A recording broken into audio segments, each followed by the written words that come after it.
तो देखिएगा, आज का जो हमारा टॉपिक है बायोलॉजी जीएच की तरफ से दिया गया है सेक्स डिटर्मिनेशन इन ह्यूमन, अर्थात मानव जाति में लिंग का निर्धारण। ये आज का हमारा जो है टॉपिक है। तो मानव का जो लिंग निर्धारण है वो आज से नहीं, आदि से ही इस पर लोगों ने बराबर चर्चाएं की हैं। तो बहुत पहले के लोग जो थे वो लिंगों का निर्धारण का मतलब है कि जब कोई फीमेल गर्भ धारण करती थी तो उससे होने वाला नया पीढ़ी लड़की होगी या लड़का, इसी की जानकारी शुरू से ही लोग करते रहे। तो प्रारंभ में लोग की ये धारणाएं थी कि लड़की होगी या लड़का, इसके उत्पन्न होने की जो क्षमता होती थी वो निर्धारित होती थी। लोग धारणा ये कहते थे कि जो है जब गर्भ धारण करता था उस समय का वो चंद्रमा की स्थिति को यहाँ पे अपनाते थे, अर्थात चंद्रमा का क्या पोजीशन है, अर्ध चंद्रमा है या फुल चंद्रमा है, जो भी रहे हों, वो इस तरीके की धारणा लेते थे।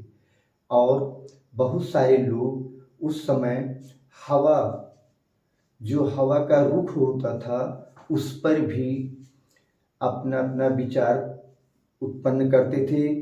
जैसे पूरब की हवा चल रही है तो लड़की होगी, यदि पश्चिम की हवा चल रहा है तो लड़का उत्पन्न होने की संभावना रहती है। इस तरीके की धारणाएं। फिर समय का भी, यानी कि रात्रि में किस पहर में गर्भ धारण कर रहा है, उस पे भी लोगों की विचारधाराएं निर्भर करती थी कि लड़का होगा या लड़की होगी। फिर जो है कई कई कई विचारधाराएं लोग अपनाते थे। फिलहाल जो है इन विचारधाराओं पर हम नहीं चलेंगे। हम जो विचारधारा लाए हैं वो विचारधारा पूरा का पूरा वैज्ञानिक दृष्टिकोण से है। 1900 ईस्वी में जब मेंडल के नियमों की पुनर्खोज हुई तो 3 साइंटिस्ट थे उस समय, जिनके नाम थे, पहले साइंटिस्ट का नाम था हेन किंग। देखिएगा,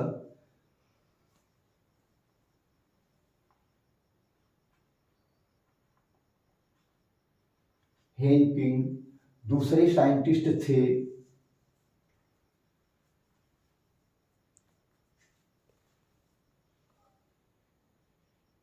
मैकलन, और तीसरे जो साइंटिस्ट थे वो थे विल्सन।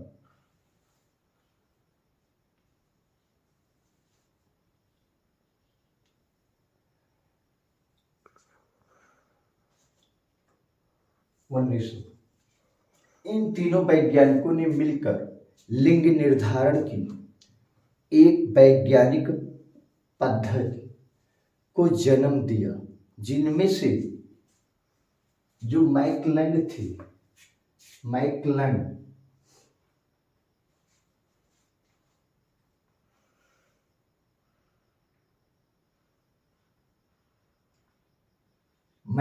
ने 1902 में सेक्स डिटर्मिनेशन की एक पद्धति इन्होंने प्रस्तुत किया, जिसका नाम था chromosomal theory of sex determination, अर्थात गुणसूत्रीय सिद्धांत था। लिंग निर्धारण का गुणसूत्रीय सिद्धांत मैकलन ने 1902 में दिया है।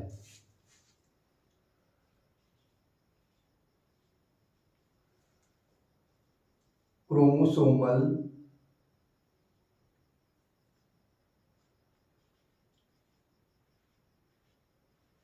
क्रोमोसोमल थियरी ऑफ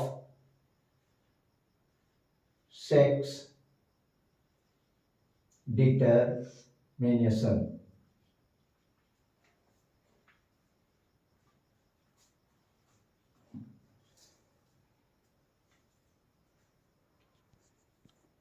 इस सिद्धांत को मैकलंग ने 1902 ईस्वी में प्रस्तुत किया है और यही थियरी मानव जाति में सेक्स डिटरमिनेशन के लिए बहुत ही सत्य सिद्ध हुआ है।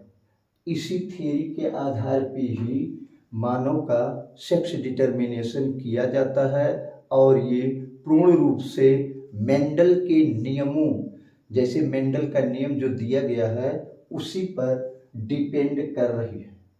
तो देखिएगा, हम जो है सेक्स डिटरमिनेशन इन ह्यूमन में करने से पहले कुछ बायोलॉजिकल टर्म हैं, उन टर्मों को पहले समझेंगे, उसके बाद हम जो है सेक्स डिटरमिनेशन इन ह्यूमन पर देंगे। और देखिएगा, इसमें जो क्रोमोसोमल थियरी है ये तो मानव पर पूर्ण रूप से सही है, लेकिन बहुत प्रकार के जीव ऐसे हैं जिन पर क्रोमोसोमल थियरी लागू नहीं होता है। उनमें सेक्स डिटरमिनेशन का जो तरीका होता है वो कई चीज़ों पर निर्भर करता है। जैसे दिया गया है, कुछ वर्म्स होते हैं जो मैरीन होते हैं, उनमें सेक्स डिटरमिनेशन से जो होता है वो हार्मोन्स पर आधारित होते हैं। कुछ इंसेक्ट हैं जिनमें लिंग निर्धारण ताप पर निर्भर करता है, यानी लो टेम्परेचर है या हाई टेम्परेचर है, उस समय उनमें मेल और फीमेल होने की संभावनाएं अधिक होती हैं। कुछ जीव ऐसे भी हैं जिन पर इन्वायरमेंट भी निर्भर करता है, इन्वायरमेंट के अनुसार ही उनमें मेल और फीमेल होने की संभावना होती है, तो उसे हम non chromosomal theory of sex determination का नाम देते हैं। तो देखिएगा, जो बायोलॉजिकल टर्म्स हैं इसमें वो कैसे हैं, तो खास करके लैंगिक जनन करने वाले जीवों में अधिकतर जो है सेक्स डिटरमिनेशन जो दिया गया है वो क्रोमोसोमल थियरी पर ही आधारित है। तो देखिएगा, जो टर्म्स हैं वो कौन कौन से टर्म्स हैं जिसको जानना आवश्यक है यहाँ पर। तो पहला टर्म्स है बाइसेक्सुअल, कि बाइसेक्सुअल क्या होते हैं।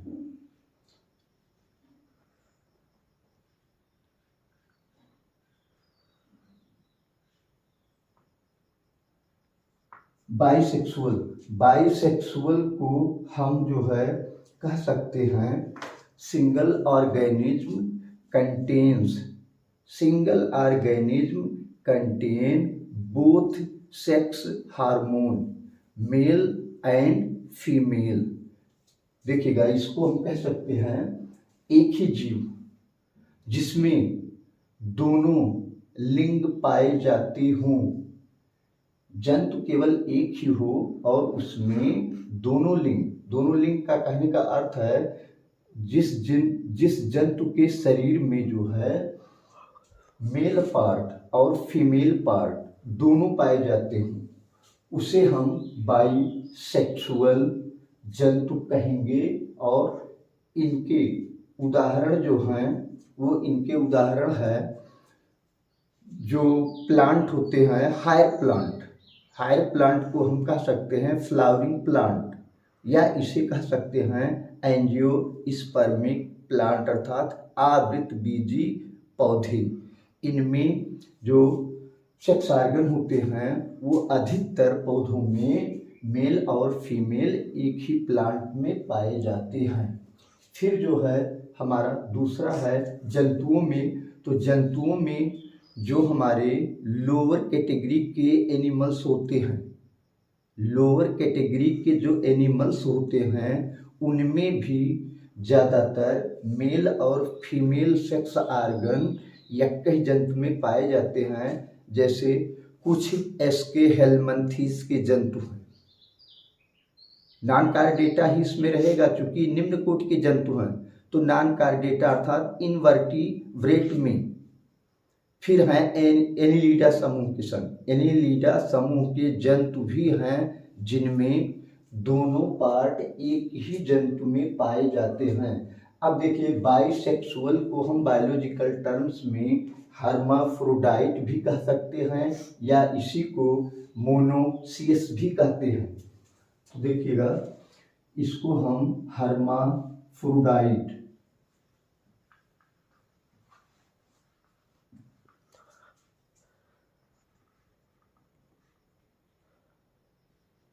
या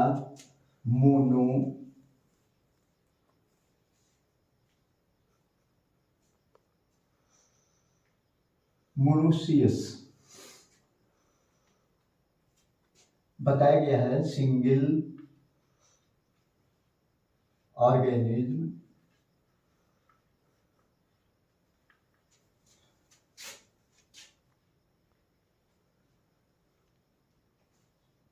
contains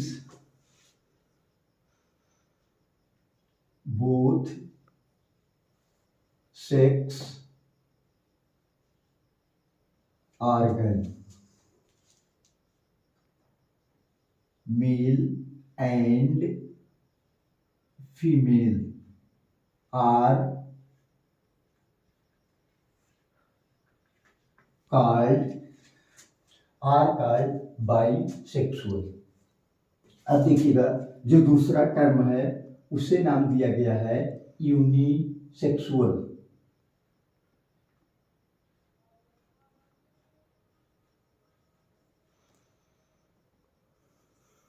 यूनिसेक्सुअल को हम बायोलॉजिकल टर्म में कह सकते हैं डायोसियस। तो देखिएगा यूनिसेक्सुअल अर्थात डायोसियस, तो इसका मतलब है डायोसियस हम ऐसे जीवों के लिए उपयोग में लाते हैं। ये कह सकते हैं single organism contains only one sex organ are called unisexual और डायोसियस अर्थात एक लिंगी जंतु है। ऊपर वाला द्विलिंगी थे, ये एक लिंगी जंतु हैं। और इसके उदाहरण जो है जितने भी कार्डेट, जितने भी उच्च कोटि के जंतु हैं, सब के सब जंतु डायोसियस होते हैं, यूनिसेक्सुअल होते हैं। केवल उनमें एक ही लिंग होता है, चाहे मेल लिंग हो या फीमेल, मेल सेक्स आर्गन हो या फीमेल सेक्स आर्गन है, उसे हम यूनिसेक्सुअल कहते हैं और उसका दूसरा बायोलॉजिकल नाम होता है डायोसियस। तीसरा जो हमारा टर्म है वो है सेक्सुअल डाइमॉर्फिज्म।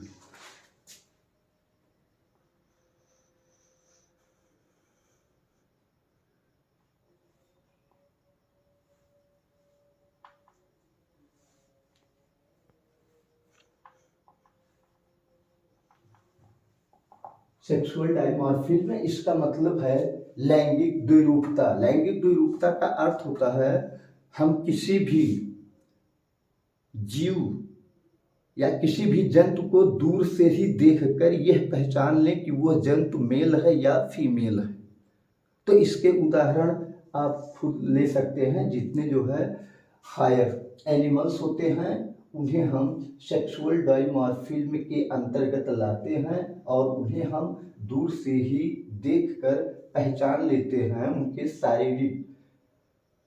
शरीर को देखकर हम ये पहचान लेते हैं कि वो मेल हैं या फीमेल है। उस टर्म को दिया गया है नाम सेक्सुअल डाइमॉर्फिज्म। अब देखिए चूंकि हमारा बेस आधारित है इस पे क्रोमोसोमल थ्योरी पर, तो क्रोमोसोमल थ्योरी में एक टर्म आता है karyotype.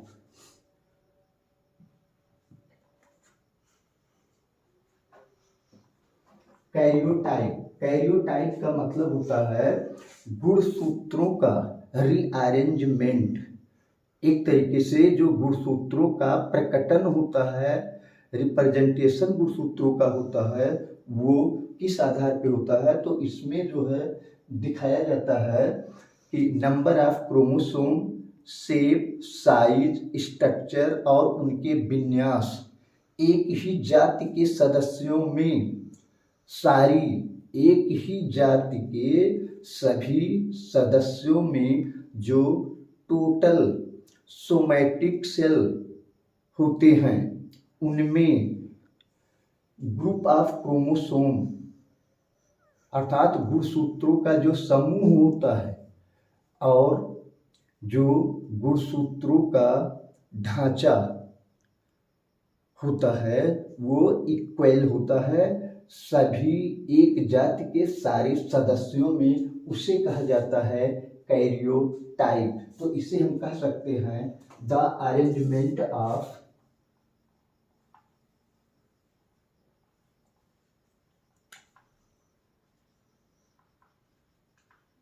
the arrangement of the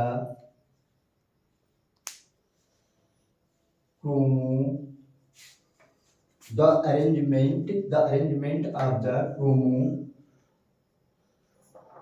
chromosome of a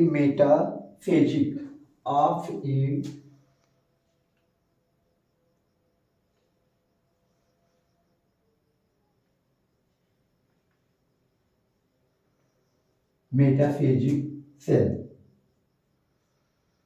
according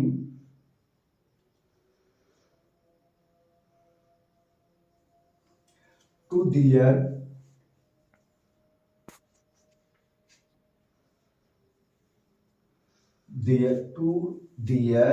according shape, size and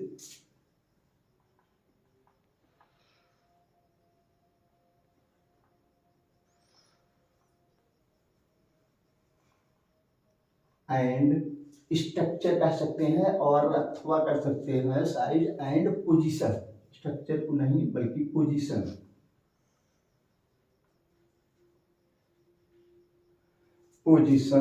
of the centromere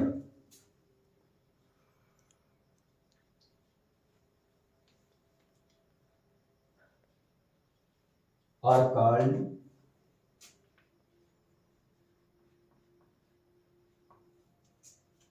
karyotype.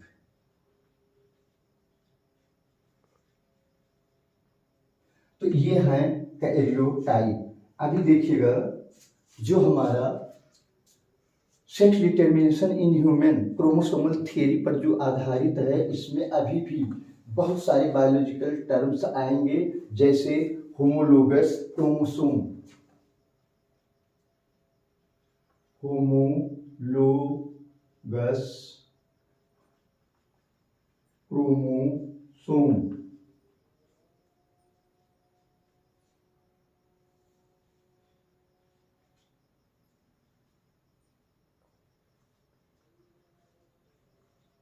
हेट्रोगैमेटिक या इसे कह सकते हैं हेट्रोसोम या इसे कह सकते हैं एलोसोम।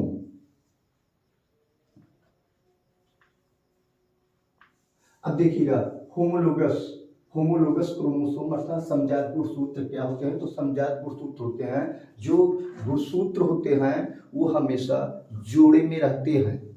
जोड़े का मतलब दो। तो पहला हमारा गुणसूत्र होगा ठीक उसी के समान उसका पेयर भी होगा, अर्थात दूसरा same size, same shape, same number of chromosome, same structure और उनका सेम विन्यास होगा। ठीक उसी को हम होमोलोगस क्रोमोसोम की संज्ञा देते हैं। हेट्रोगैमेटिक और एलोसोम है। तो इसका मतलब है जो मानव जाति में कुल 23 जोड़े गुणसूत्र पाए जाते हैं, जिनमें से मेल और फीमेल में 22 जोड़ी अर्थात 44 गुणसूत्र जो होते हैं वो होमोलोगस अर्थात एक ही प्रकार के होते हैं। उन्हें हम ऑटोसोम्स का नाम देते हैं। लेकिन मेल में 23वीं जोड़ी का गुणसूत्र जो होता है वो डिफरेंट होता है, भिन्न होता है, जिसको हम हेट्रोगैमेटिक एलोसोम्स का नाम देते हैं। और वो हमारा X और Y होता है, जिसमें से X आकार में बड़ा होता है, Y आकार में छोटा होता है। तो ये है X,